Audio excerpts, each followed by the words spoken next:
sa UP Baguio, dito ako nabuntis at 19. Third year college ako noon, 2009. Tapos andun yung pag-aalinlangan na nasasayang lahat, mag-iiba yung tingin ng tao sa'yo. Mismo magulang mo mag-iiba yung tingin sa'yo kasi wala na yung tiwala.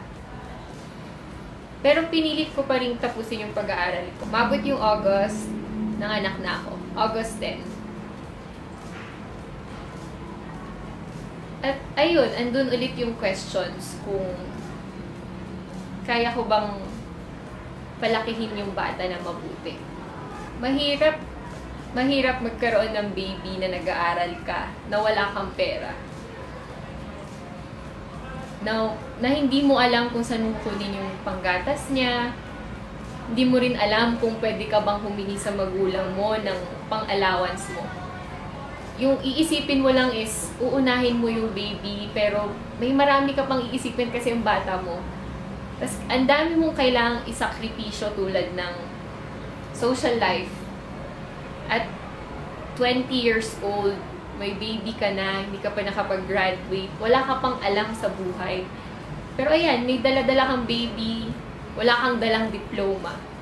Yung isang maling desisyon ko lang na ginawa nung 19 years old ako ay yun pa rin yung nakaka-apekto sa akin hanggang ngayon. After 4 years, after 3 years, or kahit sa mga susunod pa na taon, yun at yun pa rin yung makaka-apekto sa'yo. Isang desisyon lang.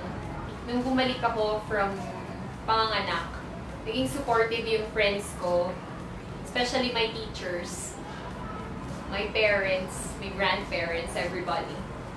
Parang sobrang positive din nung binigay nila sa akin na, yun, nakayanan ko, pinanindigan ko yung nangyari sa akin.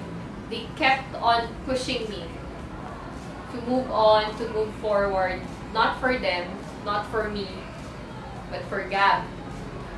Kasi yung magagawa lang talaga ng mga taong nakapaligid sa akin is be positive, be there for me, and be happy for me. Pag-isipan nyo bago nyo gawin. If you feel the need to do it, pero at your age, dapat hindi pa, huwag pabugso-bugso.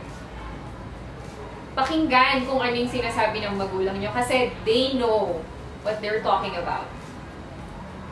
Kung napag-isipan nyo na talaga to, pag-isipan nyo ulit.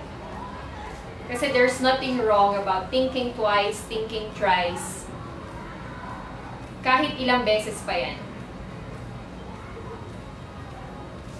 You can do and you can make the right decision.